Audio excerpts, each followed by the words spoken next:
ओ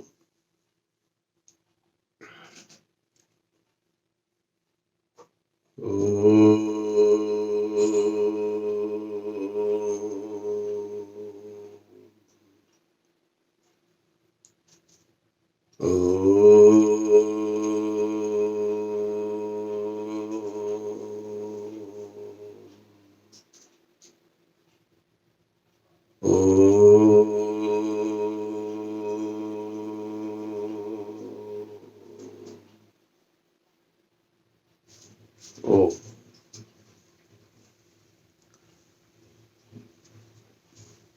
महर्षि पतंजलि के योग दर्शन के अंतर्गत अष्टांग योग की व्याख्या हमारी हो रही है।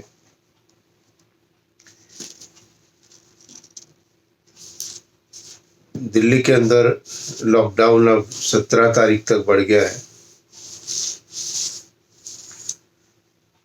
आपसे आग्रह है कि 2 पुस्तकें सत्यार्थ प्रकाश और गीता आपके घर में उपलब्ध होगी। आपको आवश्यक रूप से दोनों ही पुस्तकें आप निकाल करके ये जितने भी वीडियो मेरे है गीता पर और सत्यार्थ प्रकाश पर, उसको पुस्तक के साथ समझने का एक प्रयत्न करें। थोड़ा सा निर्देश आपके लिए कर सकता हूं। अष्टांग योग के ऊपर चर्चा चल रही। महर्षि पतंजलि ने योग दर्शन नामक ग्रंथ की रचना की और यह रचना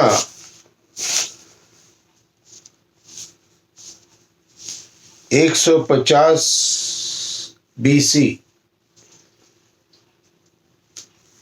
बहुत ही प्रामाणिक ग्रंथ है।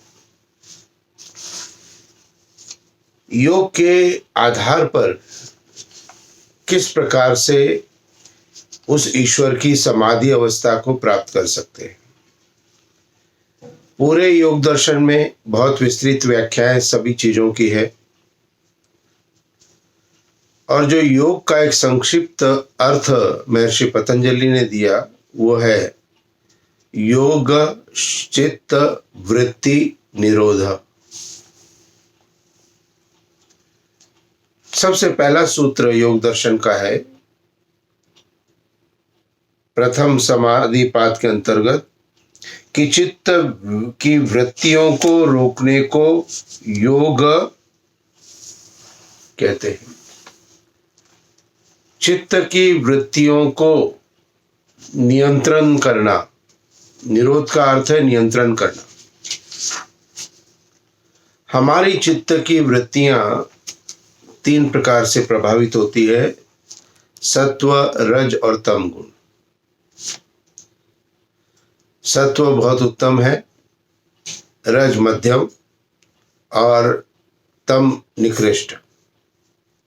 तो हमारे अंदर की जो वृत्तियां हैं ये सत्व गुण से या रजोगुण से या तमोगुण से प्रभावित होती है। अब इनकी वृत्तियों का निरोध अर्थात नियंत्रण हमें कैसे करना है, ये मुख्यतः विषय जो है योग दर्शन का है। इसलिए जो अपने संपूर्ण आध्यात्म को प्राप्त करना चाहते हैं तो उसके लिए योग दर्शन बहुत ही उत्तम एक ग्रंथ है और जिसके अंतर्गत 4 अध्याय जैसे मैंने कल बताए थे है। इन 4 अध्यायों के अंतर्गत जो है 4 प्रकार के पाद, यहाँ अध्याय से तात्पर्य पाद कहा गया है और उसके जो केवल पाद है सबसे अंतिम, सबसे पहला है समाधि पाद, दूसरा साधन पाद, तीसरा विभूति पाद और चौथा कैवल्य पाद। और पूरे योग दर्शन के इस ग्रंथ के अंदर 195 सूत्र है।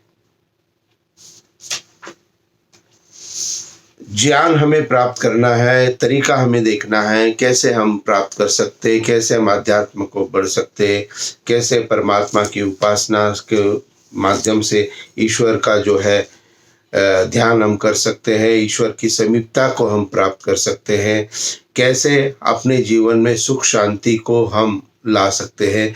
ये कई सारे प्रकरण इस ग्रंथ के अंदर में सरलता से बताया गया है कि उसके लिए हमें क्या क्या करना है। तो कल हमने जो चर्चा की थी वो की थी यम। 8 अंग जो अष्टांग योग के हैं, क्योंकि यहाँ पर हम केवल मात्र पूरे योग दर्शन का पाठ नहीं कर रहे हैं, हम केवल योग दर्शन के द्वितीय साधन पाद के अष्टांग योग की प्रक्रिया को ही हम यहाँ पर चिन्हित कर रहे हैं, जो कि यम, नियम, आसन, प्राणायाम, प्रत्याहार, धारणा, ध्यान और समाधि। और जैसे मैंने कल कहा था कि इन अष्टांग योग का जो लक्ष्य है वो है समाधि, और समाधि में जब तक हम नहीं जाएंगे तब तक ईश्वर की समीपता को हम प्राप्त अनुभव नहीं कर सकते हैं। तो यम के अंतर्गत प्रथम भाग था यम। यम के अंतर्गत कल हमने 5 बातें समझी थी। अहिंसा, सत्य, अस्तेय, ब्रह्मचर्य, अपरिग्रह। अहिंसा यानी कि हमेशा सत्य का ही प्रयोग करना है, अर्थात सत्य बोलना, सत्य कहना, सत्य मानना। अहिंसा को भी अपने जीवन में धारण करना है, प्रथम भाग था यम का। और अहिंसा में मन, वाणी और शरीर से हम हिंसा नहीं करें, तो संपूर्णतः पूर्णतः हिंसक प्रवृत्ति जो हमारी उसका त्याग करना है। अत्यधिक क्रोध करने की हिंसक प्रवृत्ति है, संतुलित क्रोध करना आवश्यक है। थोड़ा सा एडजस्टमेंट है यहाँ पे, थोड़ा सा बैलेंसिंग करना है, बहुत अधिक विशेष नहीं जाना है। तो सबसे पहला भाग अहिंसा, दूसरा सत्य और तीसरा अस्तेय अर्थात चोरी नहीं करना किसी भी चीज की, और चौथा जो है ब्रह्मचर्य, इंद्रियों का संयम करना और विद्या अध्ययन करना, ज्ञान प्राप्त करना। और 5वां था अपरिग्रह, और अपरिग्रह का अर्थ बताया था बहुत अधिक संग्रह न करना या विषय अभिमान आदि दोषों से दूर रहना। तो ये 5 यम थे। आज हम 5 नियम के ऊपर चर्चा करेंगे। अब यम और नियम, यम भी 5 है, नियम भी 5 है, टोटल हो गए 10।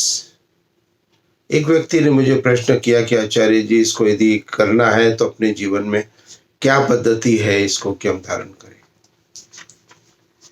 मैंने उसको कहा देखो 5 यम है, 5 नियम है, और महर्षि दयानंद सरस्वती ने अपने ग्रंथ में लिखा है कि बहुधा व्यक्ति नियमों का तो पालन करते हैं लेकिन यमों का पालन नहीं करते। इसलिए हमें पूर्णतः इन 10 चीजों को अपने जीवन में डालना है। कैसे डालेंगे, इसका जो तरीका मैंने उस व्यक्ति को बताया था, आपको भी बताना चाहता हूं। मैंने उनको कहा था कि देखिए, महीने के अंदर, मास के अंदर, एक महीना जो आपका कैलेंडर मंथ होता है उसमें 30 दिन होते हैं। अब 30 दिन के अंतर्गत आपको इन 10 चीजों को डालना है, ऐसा आप विचार रखें। 1 महीने का समय आप लीजिए। करना क्या है, प्रथम 3 दिन,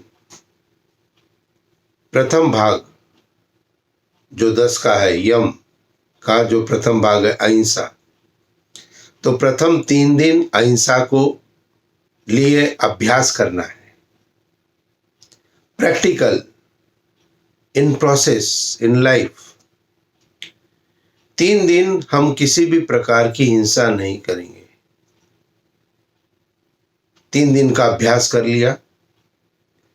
अब 1, 2, 3 तारीख तो हो गई अहिंसा की। अब 4, 5, 6 तारीख में आप अहिंसा को तो धारण करना ही है, और उसके साथ साथ सत्य को भी अपने साथ जोड़ लीजिए। अब 2 चीजें हो गई, अहिंसा और सत्य। अब 4, 5 और 6 में अहिंसक प्रवृत्ति को रखते हुए सत्य पर विशेष हमको ध्यान देना है कि हमें सत्य को भी धारण करना है। तो 3-3 दिन ऐसे करते करते 1 महीने के अंदर आपके अंदर ये 10 चीजें आ जाएंगी। अहिंसा और सत्य, अस्तेय, ब्रह्मचर्य, अपरिग्रह, ये 5 तो यम थे, और नियम 5 है शौच, संतोष, तप, स्वाध्याय, ईश्वर, प्रणिधान। तो ये 10 को आप अपने भी जीवन के अंग बनाने की एक प्रक्रिया में प्रारंभ करें। आप किसी भी प्रकार से कर सकते हैं, आप उसके लिए स्वतंत्र है, लेकिन आवश्यक रूप से ये 10 चीजें हमारे जीवन में होनी चाहिए। 5 बातों को हमने कल समझ लिया था। आज से 6ठी, 7वीं, 8वीं, 9वीं, 10वीं यानी कि नियम के बारे में हम बात करेंगे। नियम में सबसे पहले आता है शौच। 5 नियम है, इसको आप नोट कर सकते हैं अपने नोटबुक में। शौच, संतोष, तप, स्वाध्याय, ईश्वर, प्रणिधान। तो सबसे पहला है शौच। शौच कहते हैं पवित्रता। अब पवित्रता के मापदंड कौन से हैं कि एक तो शारीरिक पवित्रता होनी चाहिए जरूर, जिसके लिए हम शायद प्रत्येक दिन स्नान करते हैं। हम अपने शरीर को स्वच्छ रखने का प्रयत्न करते हैं, घर को भी पवित्र रखने का, स्वच्छ रखने का प्रयत्न करते हैं। तो ये बाह्य जितनी भी पवित्रता है, इसको तो हम इन प्रैक्टिकल, इन प्रोसेस डेफिनेट कर रहे हैं, लेकिन शौच अर्थात पवित्रता से तात्पर्य केवल बाह्य पवित्रता नहीं है, आंतरिक पवित्रता भी है, अंदर की भी पवित्रता। अब प्रश्न होता है, भाई अंदर हम कैसे सफाई करेंगे, क्या प्रोसेस है उसके लिए?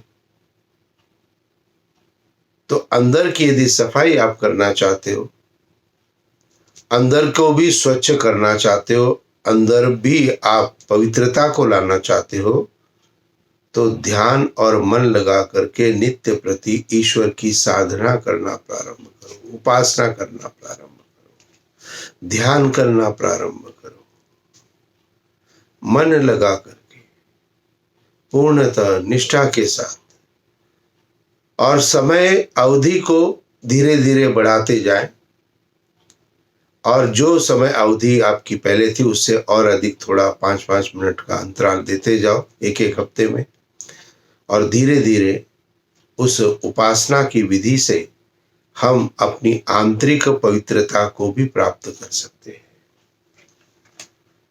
प्रमाण क्या है इसका आंतरिक पवित्रता का? जब भी आप कभी मंदिर जाते हैं, अब वहां पर जब जाते हैं, यज्ञ आदि करते हैं, भजन आदि सुनते हैं, प्रवचन आदि सुनते हैं, उस समय आपके अंदर की व्यवस्था कैसी होती है? अशुद्ध होती है या शुद्ध होती है? बताइए। तो शुद्ध होती है। तो जो अवस्था हमने वहां पर मंदिर में जाकर के शुद्धता की प्राप्त की, वही अवस्था हमारी उपासना में हमारी आंतरिक शुद्धता के लिए प्राप्त होती है। अब मंदिर के भजन, प्रवचन आदि, यज्ञ आदि का प्रभाव कब तक रहेगा? घर आने के 2-3 घंटे तक रहेगा। लेकिन यदि आप उपासना करते हो, यदि आप दैनिक नित्य प्रति ईश्वर का ध्यान, साधना, उपासना नित्य प्रति करते हो, तो प्रातः काल की गई उपासना, ध्यान दीजिए मेरी बात पर, प्रातः काल की गई उपासना सायंकाल तक आपके प्रभाव में रहती है, और सायंकाल पुनः उपासना करना है, इसलिए दोनों समय ईश्वर के ध्यान की प्रक्रिया को आवश्यक रूप से बताया गया है। तो शाम को की गई प्रक्रिया हमारी सुबह तक, प्रातः तक हमारे अंदर स्थिर रहती है। तो साधना करेंगे, ईश्वर का ध्यान करेंगे, तो आंतरिक पवित्रता को भी प्राप्त कर लेंगे। अब जब तक अंदर पवित्रता नहीं है, तब तक शुद्धि नहीं है, तब तक हमें सुख और आनंद प्राप्त नहीं हो सकता। तो जो समाधि अवस्था में जाने का जो प्रोसेस है, उस प्रोसेस में नियम के अंतर्गत सबसे पहले हमें पवित्रता को लाना है, शौच को लाना है। शौच कहते हैं पवित्रता को, अर्थात बाह्य और आंतरिक दोनों प्रकार की शुद्धता को, पवित्रता को हमें अपने जीवन में धारण करना है। अब दूसरा आता है संतोष। कहते हैं कि संतोष भी हमारे जीवन में होना चाहिए। अब संतोष के लिए क्या कहा गया कि संतोष किस प्रकार से हो हमारे जीवन में?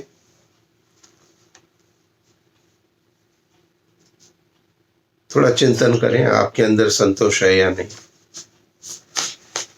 तो कभी कभी तो रहता है, कभी कभी नहीं होता है। अब यहाँ संतोष से क्या तात्पर्य है? संतोष करना चाहिए या नहीं करना चाहिए? तो संक्षेप में थोड़ा सा आपको बता दूं कि 3 बातें ऐसी है जिस पर आपको संतोष करना चाहिए, लेकिन 3 बातें ऐसी भी है जिस पर आपको संतोष नहीं करना चाहिए। और मुझे तो संतोष हमें किन बातों पर करना चाहिए? वो है सबसे पहले गृहस्थ। जो भी हमारा गृहस्थ है, ईश्वर की व्यवस्था से हमने चयन किया, और उस गृहस्थ के अंदर हमें संतोष होना चाहिए। अब जब संतोष होगा तो लड़ाई झगड़ा नहीं होगा, वाद विवाद नहीं होगा, एक दूसरे के प्रति समर्पण की भावना रहेगी। तो गृहस्थ जो कुछ भी प्राप्त है उसके अंदर संतोष रखना है। और गृहस्थ के बाद है भोजन। भोजन पर भी संतोष होना चाहिए। भोजन पर जो संतोष कर लेता है, अन्न वही प्राण, अन्न से ही प्राण तत्व उत्पन्न होता है। और मेरे अपना व्यक्तिगत विचार एक और है अन्न के प्रति कि जो भी व्यक्ति अपने अन्न पर नियंत्रण कर सकता है, वह व्यक्ति अपनी समस्त इंद्रियों को नियंत्रित कर सकता है। यदि आपने अपने अन्न पर नियंत्रण कर लिया तो समझ लीजिए आपकी इंद्रियों के ऊपर नियंत्रण है। इसलिए अन्न पर नियंत्रण करना प्रारंभ करो। अब किसी से भी पूछो भाई आप क्या खाते, कहते बस ये 2 रोटी खाते। लेकिन 2 रोटी के साथ जो नमकीन के पैकेट हमारे घर में रहते हैं, जो बिस्किट के पैकेट रहते हैं, केक पेस्ट्री रहता है, हाँ, कभी कभी पिज्जा हम खाते, क्या खाते, कुछ खाते। तो विचार करें कि हमें अपने अन्न में दैनिक हमारी प्रक्रिया कितनी है और कितना अन्न मुझे अपने शरीर के लिए आवश्यक है, जिससे मेरा शरीर स्वस्थ रहे। परमपिता परमात्मा ने मनुष्यों की दैनिक व्यवस्था अन्न की बहुत ही संक्षिप्त रखी है, कम रखी है। इसलिए अन्न पर नियंत्रण करने का एक अभ्यास हमें करना चाहिए। तो अन्न पर भी संतोष करना चाहिए। और यहाँ एक बात की पुनरावृत्ति मैं पुनः करना चाहता हूँ कि जो मैंने अपनी पिछले वीडियो में कहा था कि कोई व्यक्ति था जिसको कि डायबिटीज थी। उसने कहा आचार्य जी डायबिटीज है, मीठा खाने का बहुत मन करता है। तो मैंने उसको एक उपाय बताया था, आप भी उस उपाय को करें। और इंद्रियों पर कैसे नियंत्रण करना है अन्न के प्रति, तो मैंने उसको कहा भाई आपको डायबिटीज है तो सुबह जा करके आप एक अच्छी हलवाई जो दुकान है, मिठाई की दुकान है, वहां से 5 या 6 रसगुल्ले बड़े वाले लेकर के आ जाइए। अब व्यक्ति आश्चर्य से मेरी तरफ देख रहा था कि मुझे तो डायबिटीज है, आचार्य जी विधि बता रहे तो रसगुल्ले से शुरू कर रहे। तो मैंने कहा कि उस रसगुल्ले को जो सुबह आप लेके आओगे, कांच के बाउल में रख करके आपके अपने डाइनिंग टेबल पे सेंटर में आपको रखना है, उसको ढक करके।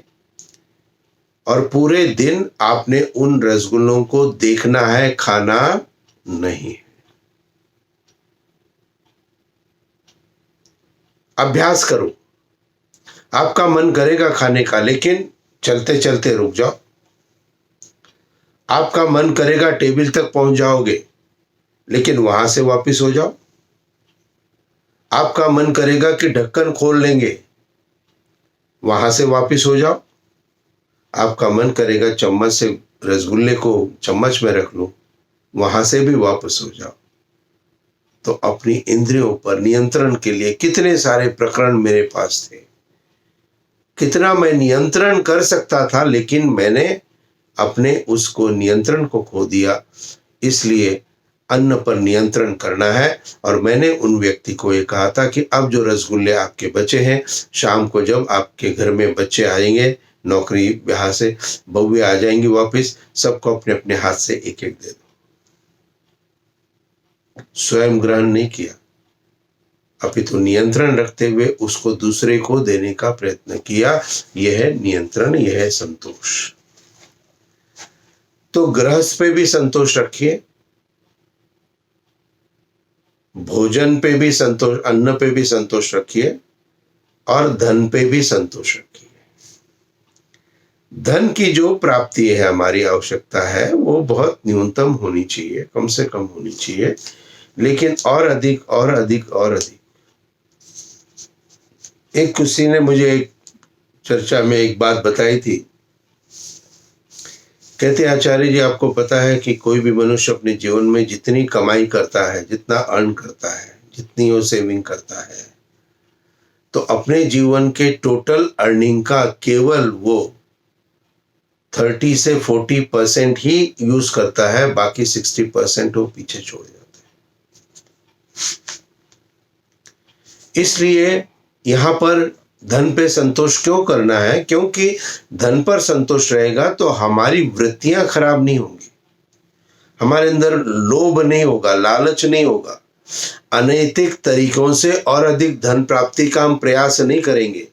और जैसे मैंने कल कहा कि नैतिक परिश्रम से यदि अधिक से अधिक धन आता है तो उसमें कोई हानि हमारी नहीं है। लेकिन संतोष तो है ना कि हम पुण्य कर्मों के द्वारा धन का अर्जन कर रहे हैं। तो गृहस्थ, भोजन, धन, ये 3 चीजों के ऊपर हमें संतोष रखना चाहिए। और 3 बातें मैंने कहा आपको ऐसी भी है जिस पर आपको संतोष नहीं करना है। वो क्या है? ज्ञान प्राप्ति में कभी भी संतोष नहीं होना चाहिए। हमने यज्ञ करना सीख लिया, हमने अपना सत्संग में जाना सीख लिया, बस हम सोच लिया कि हमारा तो पूर्णता हो गई। नहीं,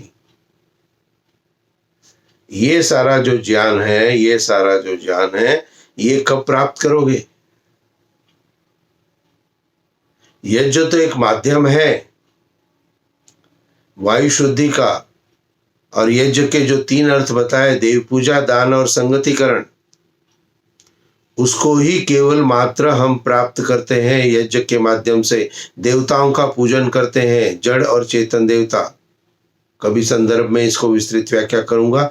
दान भी हम करते हैं यज्ञ में, और संगतिकरण भी हमारा होता है। ये यज्ञ के 3 लाभ महर्षि दयानंद सरस्वती ने हमें बताया कि देव पूजा, दान और संगतिकरण, ये 3 लाभ जो है यज्ञ से व्यक्ति को प्राप्त होते हैं।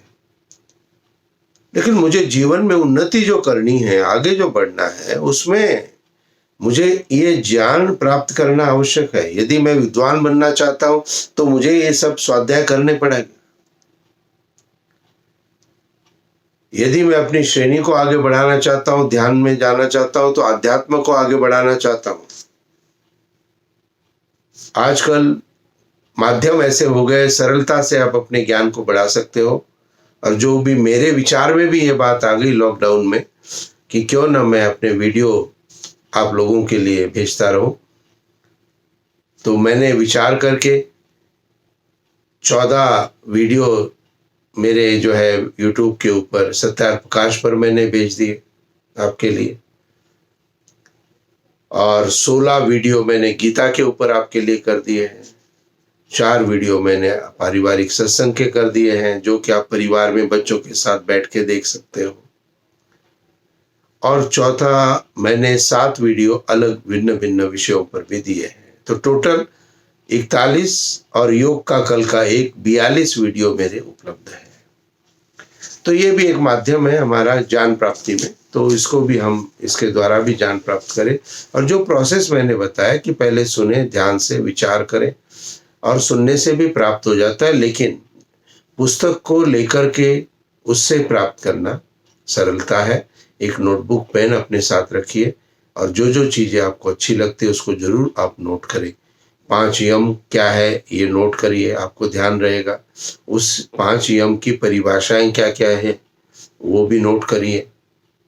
तो ये सारी चीज़ें जो जो आपको लगता है कि भाई ये बहुत अच्छी बात है, इसको हमने नोट करना चाहिए, उसको आप अपने लिए व्यक्तिगत रूप से नोट भी करने का प्रयत्न करो। दूसरी बात, ज्ञान प्राप्ति का कभी भी आपको प्रदर्शन नहीं करना है बाहर।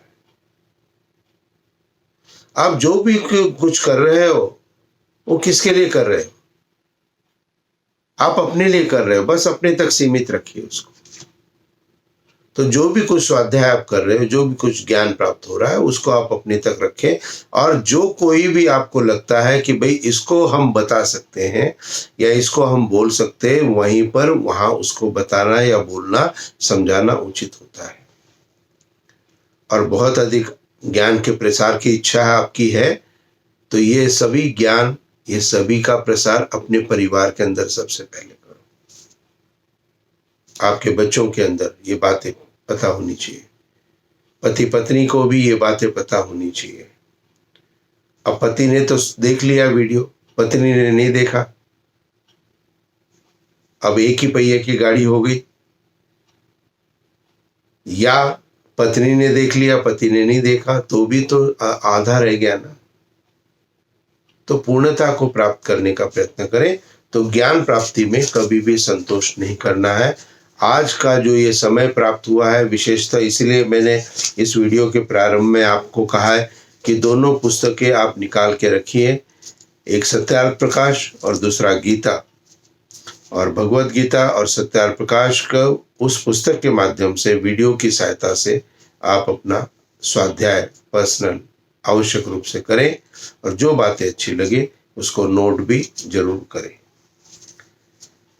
तो 3 बातें जिसके अंदर हमें संतोष नहीं करना है वो है विद्या प्राप्ति में, और दूसरा जय करने में, प्रशंसा करने में। देखिए, कोई भी गुणी व्यक्ति है उसकी प्रशंसा करनी चाहिए। हमारे परिवार के बच्चों की भी, हमारे परिवार के बहुओं की, बेटियों की जो भी अच्छे गुण हैं उसकी प्रशंसा हमें करनी है, उसमें संतोष नहीं रखना है। क्योंकि जितनी हम उनकी प्रशंसा करेंगे, हम उनके इन प्रशंसा युक्त गुणों को और अधिक बढ़ाते चले जाएंगे। और जितना हम अधिक निंदा करेंगे उतना उनके अंदर हमारे प्रति वैमनस्य का भाव बढ़ता चला जाएगा और वो कभी भी अपने जीवन में सुधार नहीं कर सकते। इसलिए साप्ताहिक सत्संग में मैंने जो एक बात कही थी पारिवारिक संडे प्रवचन में, वो ये कहा था कि बच्चों की, बहुओं की, बेटियों की जो अच्छे गुण है उसको आप बाहर अपने रिश्तेदार, अपने सके सहेलियों, संबंधियों, मित्रों को आप बताइए। लेकिन उनकी कोई भी यदि कमी है, दोष है, उसको आपने बाहर अपने किसी संबंधी से, निकटतम भी या मित्र आदि से किसी से चर्चा नहीं करनी चाहिए।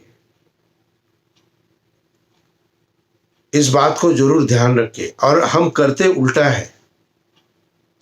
हमसे यदि कोई भी पूछता है भाई आपका बेटा क्या कर रहा है, और बेटा 8th क्लास में है, 9th में है, 10th में है, बस हम क्या कहते हैं, अरे क्या बताऊं, पढ़ता नहीं है, लिखता नहीं है, कहना नहीं मानता है, टीवी देखता है, मोबाइल इसको चाहिए, ध्यान नहीं है, कहना नहीं सुनता, ओहो बहुत सारी चीजें। इनको आपको उसके साथ मिलकर के दूर करना है।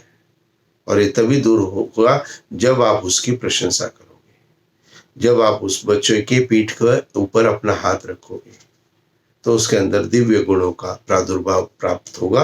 और निश्चित रूप से आपकी बहुएं जो आपके घर में है वो अपना परिवार छोड़ करके आई हैं, और वो परिवार जो छोड़ के आई है उसको भी आपको सम्मानित करना आवश्यक है। तो संतानों को भी अपनी माता का सम्मान करना चाहिए और पति को भी अपनी पत्नी को पूर्णतः सम्मान देना चाहिए। तो जय करने में भी कभी संतोष नहीं करना है, प्रशंसा करने में। और तीसरा जो है ये कहा दान देने में, दान देने में भी संतोष नहीं होना चाहिए। हमने कभी कुछ दान दे दिया था तब हमने संतोष कर लिया, नहीं। दान की वृत्ति क्यों आवश्यक है जीवन में? क्योंकि दान के माध्यम से हम किसी को, जिसको अन्न नहीं प्राप्त है, उसको हम अन्न दे करके, अन्न खिला करके अन्न का दान करते हैं। गर्मियों में जल की आवश्यकता सबको होती है, लेकिन बाहर जो सड़क के ऊपर काम कर रहे लोग, उनको जल प्राप्त नहीं होता है, प्यास लगती है, लेकिन कहाँ से पिएंगे पानी? तो उनके लिए जल का दान हम प्याऊ आदि लगा करके व्यवस्था रखते हैं, तो जल का दान करते हैं। धन आदि का भी दान करते हैं, लेकिन धन आदि के दान पर निश्चित रूप से हमें संयमित होते हुए, निश्चित रूप से संयम के साथ धन का दान करना चाहिए। किसी के कहे के अनुसार नहीं दान करें, जितनी आपकी श्रद्धा है, भक्ति है, उसके हिसाब से आप दान करें। तो दान देने में भी कभी आपको संतोष नहीं करना चाहिए। और सबसे उत्तम दान कौन सा है? धन भी दान के रूप में देते हैं, अन्न भी दान, लंगर लगाते हैं, जल का भी दान करते हैं, हाँ, और भी कई सारे दान हम करते रहते हैं। लेकिन सबसे उत्तम दान क्या है? विद्या का दान। जो भी विद्या है आपके पास में, जो ज्ञान है, इसका आप दान करो। ये सर्वोत्तम दान है जो कि आप प्राप्त कर सकते हो। मुझसे किसी ने ऐसे पूछा था, आचार्य जी ये वीडियो जो आप कर रहे हो, मैंने कहा ये निःशुल्क रहेगा। ये सब्सक्रिप्शन जो है इसका हमेशा मेरे जीवन काल पर्यंत हमेशा ये निःशुल्क रहेगा। पैसे कभी भी डिमांड मेरी तरफ से नहीं होगी, किसी भी प्रकार से नहीं, किसी की भी चीज के लिए नहीं होगी, किसी भी बात के लिए नहीं होगी।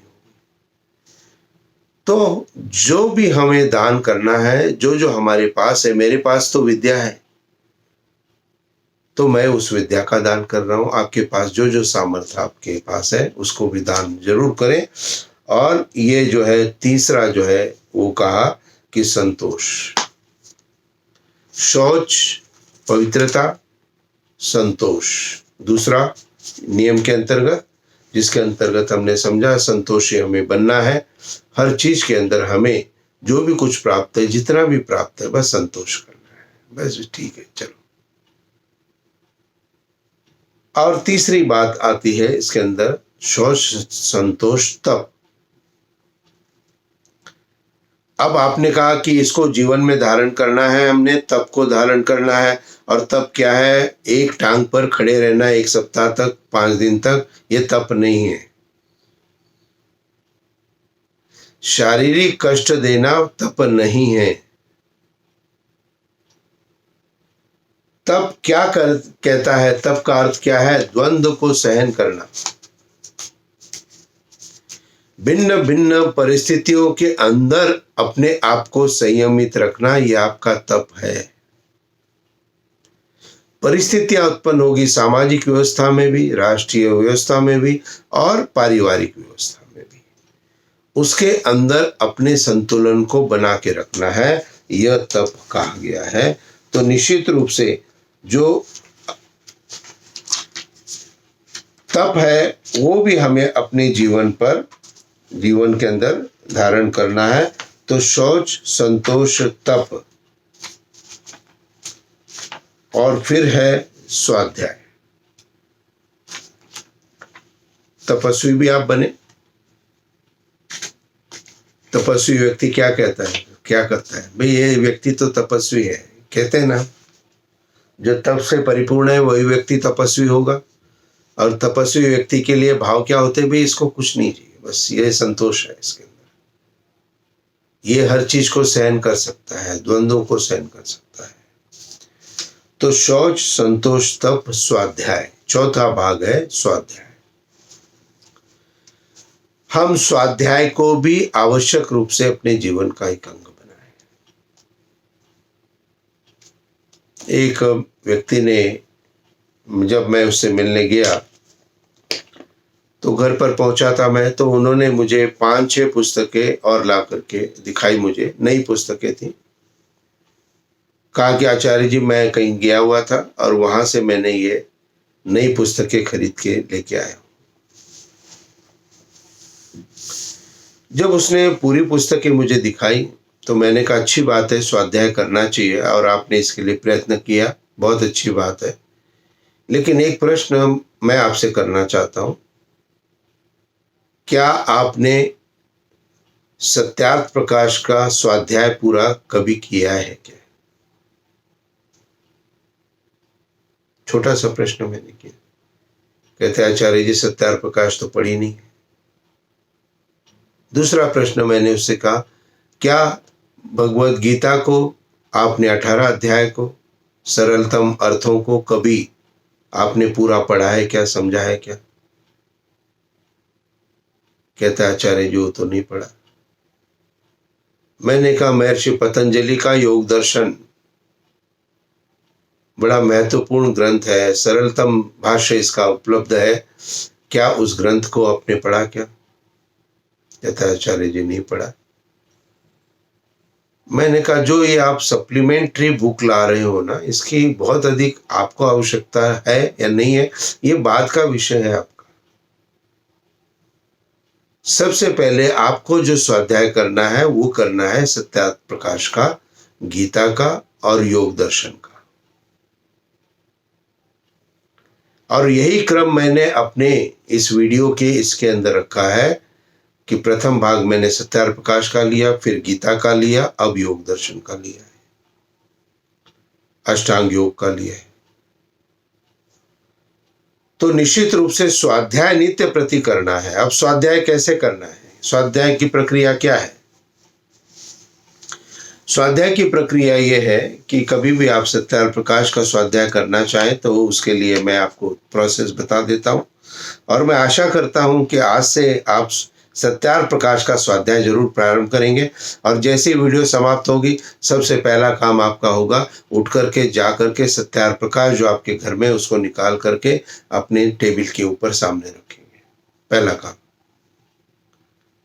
स्वाध्याय कैसे करना है सत्यार्थ प्रकाश का? प्रथम 7 से 10 दिन आप सत्यार्थ प्रकाश ग्रंथ को उठाइए। ये मेरे पास भी सत्यार्थ प्रकाश है।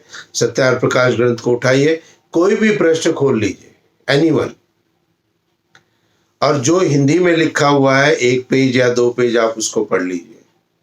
आपको थोड़ा समझ में आएगा, थोड़ा नहीं आएगा, कोई बात नहीं। दूसरे दिन फिर आप सत्यार्थ प्रकाश उठाइए और इसको खोलिए, रैंडम कोई भी पेज आपका आज भी खुलेगा, उसमें जो हिंदी लिखा हुआ है, अर्थ जो लिखा है, जिसको आप समझ सकते हैं। संस्कृत आपने पढ़ी नहीं है, आप नहीं समझ सकते, लेकिन हिंदी तो आप समझ सकते हो ना। तो हिंदी में जो लिखा है उसको आप पूरा पढ़िए और पुस्तक को बंद कर दीजिए। 7 से 10 दिन तक आप नित्य प्रति इस पुस्तक के ग्रंथ के एक एक पृष्ठ को कोई भी खोल लीजिए रैंडम, और कभी आगे से, कभी पीछे से, कभी बीच से, और उन दोनों पेजों को आप 7 से 10 दिन तक पढ़िए। फिर उससे लाभ क्या होगा कि इस पुस्तक में, सत्यार्थ प्रकाश में, किन किन विषयों पर महर्षि दयानंद सरस्वती ने हमको ज्ञान दिया है, ये संदर्भ अलग अलग हमको प्राप्त होंगे। क्यों? क्योंकि हर दिन अलग अलग पृष्ठ खोलेंगे, हर दिन अलग अलग चैप्टर होंगे, हर दिन अलग अलग विषय होगा, तो हमें उसके बारे में थोड़ा सा अनुभव हो जाएगा। और उसके पश्चात सबसे पहले कोई भी ग्रंथ का स्वाध्याय करना है तो उसकी भूमिका को जरूर जान लेना है। गीता भी पढ़ेंगे तो गीता की भूमिका क्या है, आवश्यकता क्यों पड़ी योगीराज श्री कृष्ण को कि अर्जुन को ये बताएं, उस संदर्भ को सबसे पहले प्राप्त करना है, इसकी आवश्यकता क्या थी। ऐसे ही सत्यार्थ प्रकाश की जो भूमिका लगभग 2.5-3 पेज की लिखी हुई है महर्षि दयानंद सरस्वती ने, इसको कम से कम 3 या 4-5 बार जरूर पढ़े और समझे और विचार करें। अब उसके बाद में इसको कैसे पढ़ना है, स्वाध्याय कैसे करना चाहिए आपको, तो जैसे मैं भूमिका ही खोल लिया है मैंने, और भूमिका के अंतर्गत कोई भी मैं ऐसी चीज़ें पढ़ता हूँ जो कि इसमें स्वामी जी ने लिखा है, मेरा इस ग्रंथ के बनाने का प्रयोजन सत्य सत्य अर्थ का प्रकाश करना है, अर्थात जो सत्य है उसको सत्य और जो मिथ्या है उसको मिथ्या ही प्रतिपादित करना सत्य अर्थ का प्रकाश समझा है। अब ये सेंटेंस आपने स्वाध्याय में पढ़ लिया। अब इस सेंटेंस के ऊपर थोड़ा सा चिंतन करो कि ये सेंटेंस में क्या कहा गया था, विचार करो। तो इसमें विचार क्या किया है स्वामी जी ने, संक्षेप में आप अपनी तरफ से समझ सकते हो उसको, कि इस ग्रंथ में सत्य अर्थ का प्रकाश महर्षि दयानंद सरस्वती ने किया है। जो जो सत्य है वही वही बातें इसके अंदर में लिखी गई है प्रमाण के साथ में। तो ये आपने पढ़ा और पढ़ करके विचार किया, उस पर समझ लिया, और जब तक उसको नहीं समझा तब तक आगे नहीं बढ़ना है। और जब समझ लिया, हाँ ये बात मुझे समझ में आ गई, तब अब उसके बाद मैं पढ़ता हूं। क्या पढ़ा है? वह सत्य नहीं कहा था जो सत्य के स्थान में असत्य और असत्य के स्थान में सत्य का प्रकाश किया जाए। अब यहाँ सत्य और असत्य के विषय में बताया है। क्या बताया? कि वह सत्य नहीं कहलाता है जो असत्य के स्थान में सत्य। बहुधा लोग क्या करते हैं, जो अपनी असत्य बात को है ना, उसको बाय प्रेशर, बाय डर, हाँ बाय एंगर वो स्थापित करना चाहते हैं, भय से। कोई भी व्यक्ति है अगर आपके सामने आता है, यदि आपके अंदर उसको देख करके आपके अंदर सम्मान की भावना आती है तो समझ लो ये आपका शुभ चिंतक है। और उसको देखते ही आपके अंदर एक भय का भाव उत्पन्न होता है, आदर का नहीं, सम्मान का नहीं, भय का भाव उत्पन्न होता है, डर का। उससे हमेशा दूर रहना चाहिए। तो निश्चित रूप से इसको, स्वाध्याय को sentence to sentence, paragraph to paragraph, और अपना एक चैप्टर टू चैप्टर, और हेडिंग जो है उसको सबसे पहले समझिए। इसका चैप्टर का हेडिंग क्या है, क्या क्या चीजें इसके अंदर हो सकती है, थोड़ा सा आत्मचिंतन जरूर करें। तो शौच, संतोष, तप और स्वाध्याय। मैं आशा रखता हूं आपसे, और मुझे पूर्ण विश्वास है कि आज आप सत्यार्थ प्रकाश जरूर अपने घर में जो भी है उसको निकालेंगे और इसको नित्य प्रति स्वाध्याय करने का एक प्रयत्न करेंगे। मेरे वीडियो आपकी हेल्प के लिए है। एक एक समोल्लास का एक एक दिन का वीडियो है। तो मेरे जो 1 अप्रैल से 14 अप्रैल तक के सारे वीडियो सत्यार्थ प्रकाश के ऊपर है, उससे भी आप सहयोग ले सकते हैं। तो नियम, जो अष्टांग योग का जो दूसरा भाग था, उसके अंतर्गत हमने समझा नियम को कितने हैं, 5 है। शौच यानी पवित्रता, संतोष और तप, द्वंद्व को सहन करना, और स्वाध्याय, चौथी बात हमने समझ ली कि स्वाध्याय भी हमारे जीवन का एक दैनिक प्रक्रिया का अंग हमें बनाना है। और 5वां है ईश्वर प्रणिधान। ईश्वर प्रणिधान का अर्थ किया गया कि अपने समस्त कर्मों को ईश्वर को समर्पित करना। अब जिस भी कर्म को हम करते हैं उस कर्म के अंदर हमें अपनी आसक्ति या इच्छा को नहीं करना। तो इसलिए जो भी कार्य हम करें परमात्मा को समर्पित होकर करें, सत्य के भाव से, प्रेरणा से करें, और उत्तम कर्म हमें करने हैं। और कर्म के विषय में जो यहाँ पर कहा गया है कि अपने समस्त कर्मों को ईश्वर को समर्पित करना है, तो ये कर्म कौन से हैं और हम कौन से कर्म करते हैं, तो इसको थोड़ा सा समझ लेते हैं कि यहाँ पर जो कर्म है उसकी डेफिनेशंस क्या है और कर्म के विषय में क्या कहा गया। तो वस्तुतः 3 प्रकार से हम कर्म करते हैं नित्य प्रति, और तीनों प्रकार के कर्मों में उत्तमता लानी चाहिए। सबसे पहले हम मन से कर्म करते हैं। मन के अंदर किसी के प्रति ईर्ष्या द्वेष आपने करी तो आपका पाप कर्म अंकित हो गया, लिख दिया गया। आपने सोचा है, आपने कहा नहीं वाणी से, आपने किया नहीं शरीर से, केवल मात्र सोच से भी पाप कर्म हो जाता है, इस बात को ध्यान में रखें। तो जिन कर्मों को मुझे समर्पित करना है परमात्मा को, ये मेरे अंदर की भी सोच है, उसको भी तो समर्पण देना है ना। तो अंदर से आंतरिक कर्मों को शुद्ध करना प्रारंभ करो। और कभी भी किसी के भी प्रति अंदर, मन के अंदर ईर्ष्या, द्वेष और वासना की भावना उत्पन्न होती है, निश्चित रूप से तुरंत ही ओम या गायत्री मंत्र का पाठ करना प्रारंभ करो। तो निश्चित रूप से इनका संतुलन लाभकारी है, असंतुलन जो है वो हानिकारक है। कोई भी व्यक्ति आगे बढ़ रहा है जीवन में, धन में बढ़ रहा है, विद्या में बढ़ रहा है, ज्ञान में बढ़ रहा है, पद में बढ़ रहा है, तो उसके जो एडजॉइनिंग जो भी कोई है, उसके संपर्क में जो भी है, उसके अंदर द्वेष उत्पन्न होना स्वाभाविक है। और ये द्वेष उत्पन्न करके वो अपनी मेहनत को भी आगे बढ़ाए और उससे भी आगे चला जाए। ये तो है द्वेष का सही प्रयोग। लेकिन द्वेष का गलत प्रयोग अधिकतर क्या करते हैं कि कोई भी आगे बढ़ रहा है व्यक्ति, उसके प्रति निश्चित रूप से उसको नीचा दिखाने की, उसकी टांग पकड़ के पीछे खींचने की, उसकी निंदा करने की, उसकी बुराई करने का प्रयत्न हम सब करते हैं। ये हानिकारक है।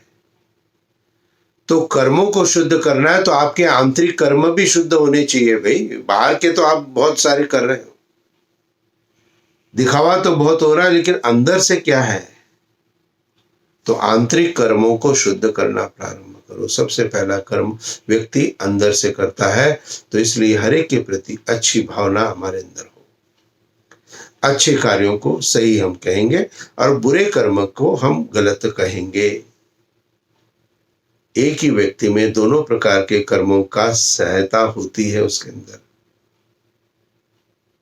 तो कभी व्यक्ति अच्छा भी होता है, कभी बुरा भी होता है। कोई व्यक्ति का कर्म कोई अच्छा भी होता है, कोई बुरा भी होता है, लेकिन हम एक फ्रेम बना लेते हैं उस व्यक्ति का कि ये व्यक्ति अच्छा है और ये व्यक्ति बुरा है। फ्रेम नहीं बनाना है, विश्लेषण कर्मों के अंदर करना है कि क्या उसके अंदर आंतरिक शुद्धता, पवित्रता भी है या नहीं, उसके आंतरिक विचार भी शुद्ध और पवित्र है या नहीं। तो सबसे पहले कर्म जो हम करते हैं, जिसको कि ईश्वर प्रणिधान, ये अंतिम भाग नियम का है कि ईश्वर को समर्पित करना है। अपनी अंदर की सोच मुझे पवित्र रखनी है, जिसको मैं ईश्वर को हर क्षण समर्पित कर रहा हूं ऑलरेडी, बिना प्रयास के। दूसरा कर्म हम करते हैं वाणी के द्वारा। वाणी का संतुलन रखते हुए कर्म करना प्रारंभ करो। वाणी के अंदर संतुलित क्रोध को करो। एक वाक्य आपने बोल दिया गुस्से में, कोई बात नहीं। 2 वाक्य बोल दिए, कोई बात नहीं। 3 वाक्य बोल दिए, कोई बात नहीं। लेकिन 3 वाक्य के बाद आपको शांत हो जाना चाहिए। ये वाणी के द्वारा किए गए पुण्य कर्मों के अंतर्गत आता है, क्योंकि कोई चीज आपको ठीक नहीं लगी थी, आपने क्रोध प्रकट करके उसको ठीक करने का प्रयत्न किया, अच्छी बात है। लेकिन यदि 2 या 3 वाक्यों तक हम प्रयोग किया हमने, तो ये तो वाणी का उत्तमता हो गई। लेकिन यदि हम 5 मिनट तक बोल रहे हैं, क्रोध कर रहे हैं, तो ये वाणी के पाप कर्म हो गया। और जितना अधिक आप क्रोध करोगे, उसका उतना कोई भी प्रभाव दूसरे व्यक्ति पर नहीं पड़ेगा। इस बात को आप ध्यान में रखिए। तो इसलिए वाणी के द्वारा भी शुद्ध और पवित्र कर्म करें। और तीसरे कर्म हम शरीर से करते हैं, जिसको कि ईश्वर को समर्पण करना है। तो ईश्वर से के लिए भी जितना मेरा सहयोग शरीर से हो सकता है, उतना मैं करने का प्रयत्न करूं। तो इन तीनों कर्मों में पवित्रता रखने का प्रयत्न करो, क्योंकि ये तीनों ही कर्म आपके अंकित किए जा रहे हैं ईश्वर के द्वारा, परमात्मा के द्वारा। और ये पुण्य भी हो सकते हैं और पाप भी हो सकते हैं। तो मनसा वाचा कर्मणा, मन, वाणी और शरीर, इन तीनों से उत्तम कर्मों को हम करते हुए इन उत्तम कर्मों को ईश्वर प्रणिधान, ईश्वर को समर्पित करने का प्रयत्न करो। अब जो 3-3 दिन सबके लिए दिए थे, ईश्वर प्रणिधान के लिए भी 3 दिन देने हैं। कि 3 दिन तक हम प्रयत्न करेंगे मन, वाणी और शरीर में किसी के प्रति बुरा चिंतन नहीं लाएंगे।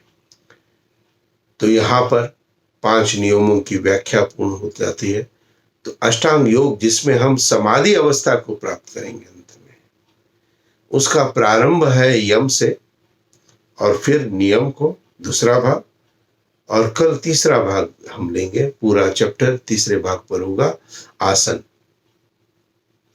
आसन के विषय में क्या कहा गया है, क्या नहीं कहा गया महर्षि पतंजलि का योग दर्शन के अंतर्गत।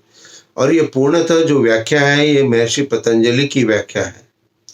इसमें अन्य किसी भी ऋषि मुनियों ने जो कहा है, जो कराया है, जो प्रक्रिया आप कर रहे हो, हाँ, तो वो सभी इसके अंदर में नहीं है। मैं केवल मात्र पतंजलि योग दर्शन की ही बातें आपको बता रहा हूँ।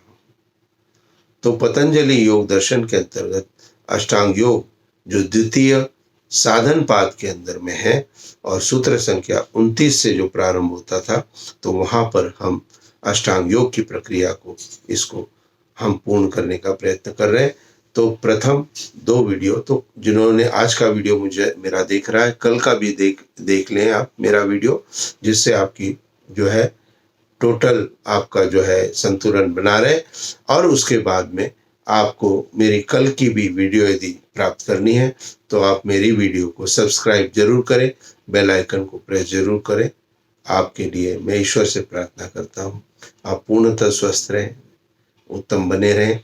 ईश्वर से प्रार्थना करता हूँ कि आपके परिवार में सुख शांति समृद्धि आपके परिवार में आप सबको प्राप्त हो। इति ओम शांति।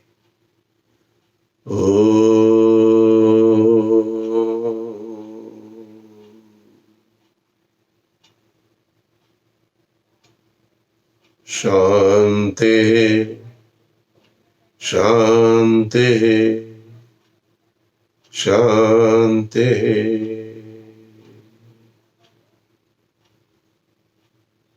ओम नमस्ते जी।